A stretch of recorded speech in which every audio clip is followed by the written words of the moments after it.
temps fort sur l'orientation. Jeudi 8 mars, les BTS Management du lycée Lavoisier vous proposent un forum post-bac spécial études courtes.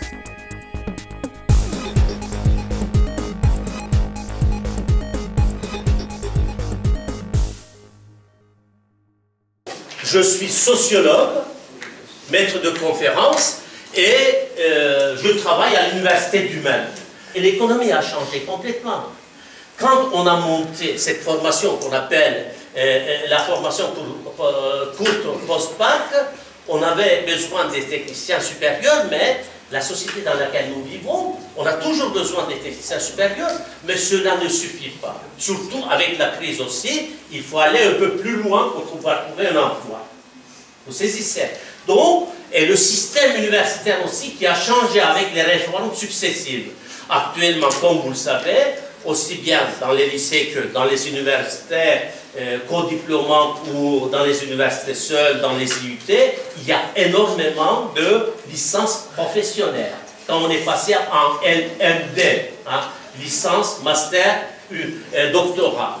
Et donc, actuellement, les étudiants qui ont un diplôme universitaire de technologie ou un BTS, un brevet de technicien supérieur, ont la possibilité d'aller en licence professionnelle, voire dans les licences classiques avec quelques conditions.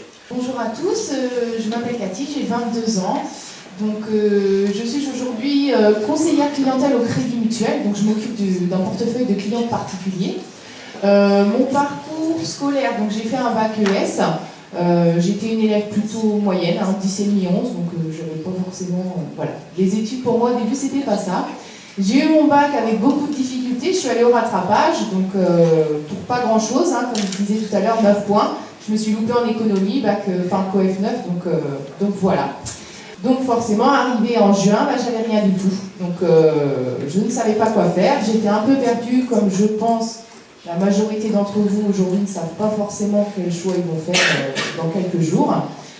J'ai eu l'opportunité de pouvoir entrer en BTS MUC parce que c'était le seul chemin qui pouvait me permettre d'accéder à mon métier de banquier. Donc j'ai fait ce BTS avec, comme disait Mélanie, des périodes de stage déjà au Crédit Mutuel sur les 2 années, donc qui m'ont apporté des compétences et des qualifications pour pouvoir prétendre à ce métier. Donc j'ai eu mon BTS avec de bonnes notes. C'est vrai que comme je ne me suis plus à trouver un métier, j'étais plus intéressée à l'école. Une fois le BTS fait, j'ai décidé de postuler en licence pro, banque assurance, donc à l'ISM à Laval, en alternance. Donc cette fois-ci, j'étais vraiment dans mon cœur de métier pour être conseillère clientèle particulier. Et j'étais également rémunérée pendant cette année. Donc c'est vrai qu'avoir un salaire et en étant à l'école, c'est qu'un plus. Donc aujourd'hui, voilà, j'ai eu ma licence au mois de juin l'année dernière. Et en septembre, le Crédit Mutuel m'a embauché en CDI directement. Donc après un parcours court, mais c'était celui que je souhaitais faire aussi, malgré que dans mon métier d'aujourd'hui, j'apprends tous les jours et je continue à faire de la formation en interne pour continuer mon parcours professionnel en me dirigeant un petit peu plus sur tout ce qui va être peut-être une clientèle agricole ou chargé d'affaires, client patrimonial un petit peu plus aisé. Donc voilà, pour mon parcours, le conseil que moi je vous donnerais, c'est vraiment les quelques jours qui vous restent, de vraiment chercher à fond ce que vous souhaitez faire et ne pas prendre une filière par défaut, puisque en général, certains vont choisir une fac de psycho, d'histoire ou autre, assez simple, on va dire, basique, mais retour en arrière 1 an plus tard, puisque c'est pas ce qu'ils voulaient faire, et vous aurez perdu 1 an de votre temps si c'était pas le choix, si c'était un choix par défaut. Donc cherchez bien à fond sur Internet, il y a pas mal de sites qui vont pouvoir vous aider. Et puis on est là pour répondre à vos interrogations. Puisque vous entrez à l'enseignement supérieur, n'oubliez pas que c'est très bien de faire les BTS, c'est très bien de faire les IUT, mais vous avez la possibilité aussi de continuer. Comme vous le savez, pour les BTS, à peu près, sur le plan statistique, 50% des sortants des BTS poursuivent leurs études, surtout au niveau de licence professionnelle. Il y a beaucoup de licences professionnelles un peu partout. Vous allez, vous tapez, vous regardez un petit peu les offres de formation qui existent, aussi bien des offres de formation de proximité qu'un peu plus loin. Je vous ai dit qu'il y en avait dans tout le pays. C'est énorme. Donc, et Actuellement, d'après les observations que nous faisons en tant qu'universitaires sur les parcours de formation et d'insertion professionnelle des étudiants, il y a aussi la question de l'insertion professionnelle qui doit être, vous allez voir tout à l'heure dans les témoignages, qui doit être associée énormément au stage. M. Hercule a parlé de sentiers. Des sentiers, c'est évidemment sentier au pluriel, puisque chacun doit faire son chemin, son parcours, à unité individuelle. Il ne nous appartient pas à nous de vous dicter ou de vous donner une autoroute, mais plutôt de vous montrer quelques sentiers possibles et à vous de construire le vôtre. On a ici donc la chance d'avoir deux anciennes étudiantes et deux anciennes élèves du lycée Lavoisier qui ont elles-mêmes construit aussi un sentier qui est le leur, qui est original, dont elles vont vous parler et qui montre un petit peu les différents parcours possibles. Donc bonjour, je me présente, donc je m'appelle Mélanie, j'ai 23 ans et je suis directrice adjointe d'une Allo Vêtements dans le Calvados. Je suis venue aujourd'hui parler brièvement de mon parcours qui est relativement simple puisque j'ai effectué un bac sciences économiques et sociales au lycée Lavoisier. J'ai poursuivi mes études avec un BTS management des unités commerciales qui m'a amené au poste que j'occupe à l'heure actuelle. J'avais une volonté particulière de faire des études courtes puisque je voulais rentrer dans la vie active assez rapidement, mais en ayant en possession quand même un diplôme qui était reconnu pour pouvoir prétendre à un poste à responsabilité tel que je peux l'occuper à l'heure actuelle. C'est vrai qu'avec un BTS, ce qui est intéressant, c'est que vous avez des périodes de stage qui sont relativement longues sur 2 ans, où vous avez la possibilité de vous familiariser avec une entreprise que vous choisissez et où vous pouvez faire vos preuves dans la vie professionnelle. Pour ma part, ça a bien fonctionné puisque à la fin de mon BTS, la Allo Vêtements m'a proposé de signer directement un CDI en tant que directrice adjointe. Je trouvais que c'était une belle opportunité parce qu'à l'heure actuelle, on vous demande en tant qu'étudiant d'avoir des diplômes et aussi d'avoir de l'expérience professionnelle, ce que vous n'avez pas forcément au début de votre vie active.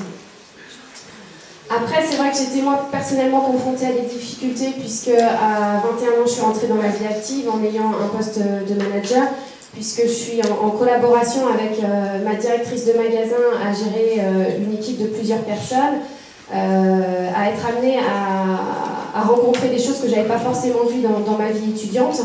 Et c'est vrai qu'il ne faut pas oublier que aussi quand vous allez rentrer en entreprise, vous pourrez bénéficier de formations internes pour pouvoir continuer votre parcours professionnel et votre évolution. Maintenant, si aujourd'hui j'avais un conseil à vous donner, c'est de vraiment bien réfléchir sur quelle voie vous avez envie de vous engager.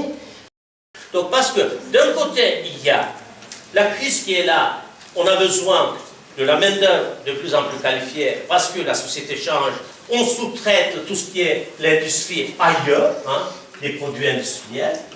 Et puis de l'autre côté, donc l'université ou l'enseignement supérieur, il faut qu'il continue à s'adapter dans la société civile. C'est pour ça que les paysages universitaires avec les nouvelles réformes ont beaucoup changé. Vous avez beaucoup de pain sur la planche pour pouvoir trouver votre santé, votre chemin.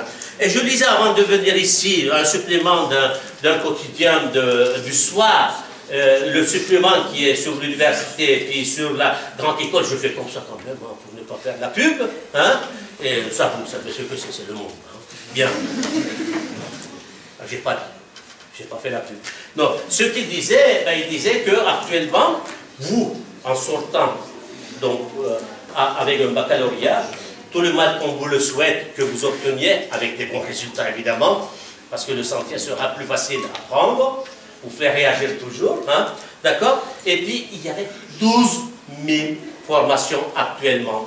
Moi, pour ma part, le BTS MUC est vraiment la concrétisation du poste que j'occupe à l'heure actuelle. Et c'est vrai que c'est vous qui êtes en train de construire votre avenir professionnel. Et je pense que oui, il ne faut pas oublier que la mobilité est aussi importante de nos jours, puisque moi j'ai commencé à la Halle de Mayenne et je suis rendue là à l'heure actuelle en Normandie. Et pour pouvoir prétendre à un poste de directrice, je serai amenée encore à changer de région. Donc ça, c'est important aussi d'en avoir conscience. Maintenant, voilà, je vous souhaite en tout cas une bonne continuation dans vos études et dans votre parcours professionnel. Et puis, c'est énorme quand même, 12 000. Et dedans, il faut se trouver. Et souvent, comme vous le savez, et puis je félicite vraiment les responsables de cet établissement, et partout d'ailleurs on fait tant mieux, mais il faut faire de plus en plus ce type de journée pour que vous soyez informés. Ceux ou celles qui vont être mieux informés vont trouver leur chemin beaucoup plus facilement. À côté des autres contraintes que je vous ai dit. Il y a une autre contrainte aussi qui arrive, c'est très important. Là-dessus, je ferai juste quelques cartes, quelques projections au niveau de la mobilité géographique. L'autre contrainte, c'est quand même les capacités de vos parents à financer vos études. Les élèves qui sont dans les lycées, ils sont dans des logiques tubulaires. On entre dans les tubes. C'est-à-dire que des filières. Il y a très peu de passerelles, on le sait. Mais quand vous sortez de l'enseignement secondaire, vous allez en l'enseignement supérieur, vous entrez dans une logique, dans un système réticulaire. C'est-à-dire que vous serez dans des réseaux. Il y a beaucoup plus de possibilités de passerelles. Et vous pouvez choisir, vous pouvez faire des formations en parallèle. Il y a beaucoup de possibilités. Je m'appelle Perrine, j'ai 26 ans, je suis originaire de Mayenne. Et actuellement, donc, je suis expert en microbiologie dans les laboratoires Eurofins à Nantes. J'ai été embauchée il y a 2 mois après avoir terminé une thèse en microbiologie en décembre 2011.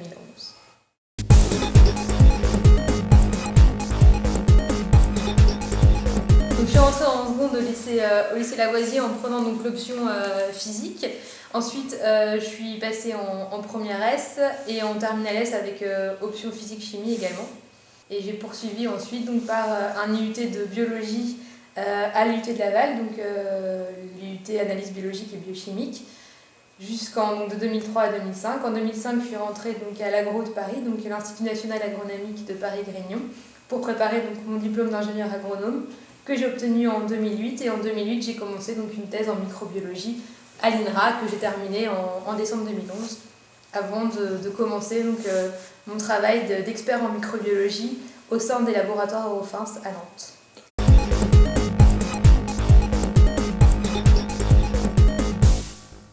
Un élève qui intègre avec un IUT ou un BTS a effectivement moins de connaissances théoriques, notamment donc, dans les mathématiques, la physique pour ma part. Donc c'est vrai que de ce côté-là, c'est un petit peu handicapant. Par contre, il y a quand même la mise en place de cours spécifiques pour les élèves issus des classes DUT, IUT, DUT, BTS et fac pour pouvoir rattraper une partie des lacunes qu'on peut avoir par rapport aux classes préparatoires. Par contre, l'avantage qu'on a, c'est que dans une école de biologie, il y a quand même une partie pratique. Et ça, par contre, par rapport à des élèves issus de classes préparatoires, il y a beaucoup plus de maîtrise de toute la technique biologique quand on vient d'un IUT. Donc finalement, ça s'équilibre assez bien et il n'y a aucun problème pour s'adapter au sein d'une école d'ingénieur après un parcours Bac+2.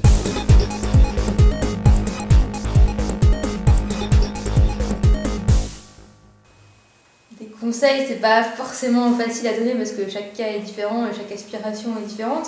Après, effectivement, si les élèves hésitent, comme moi j'ai pu hésiter entre la classe préparatoire et l'IUT, il faut savoir que finalement, s'il y a une hésitation, moi je ne regrette pas du tout d'avoir fait un IUT parce que ça m'aurait permis, si j'avais souhaité arrêter mes études au bout de 2 ans, de le faire en ayant un diplôme et en pouvant travailler en tant que technicienne de laboratoire. Et ça m'a aussi laissé l'opportunité de pouvoir poursuivre avec +5, voire même avec +8. L'avantage que moi j'y ai vu, c'est que finalement l'insertion via les Bac+2 était très peu connue à l'époque. Donc finalement, il y avait beaucoup plus de place dans les écoles d'ingénieurs pour les IUT proportionnellement que pour les classes préparatoires, puisque c'était une voie qui était très peu connue à l'époque.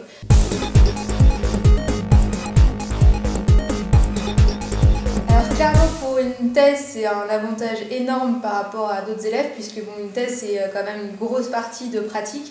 Et donc finalement, les chercheurs qui recrutent des thésards cherchent à la fois des connaissances théoriques, mais principalement aussi une capacité pratique, une organisation qui est déjà présente chez les élèves. Et donc là, c'était un gros avantage pour postuler en thèse. De la même façon, finalement, pour postuler aussi, même après dans un travail, après ça dépend, mais moi dans mon cas, je suis amenée à travailler, à encadrer des techniciens, et donc finalement d'avoir eu cette expérience de techniciens cette formation.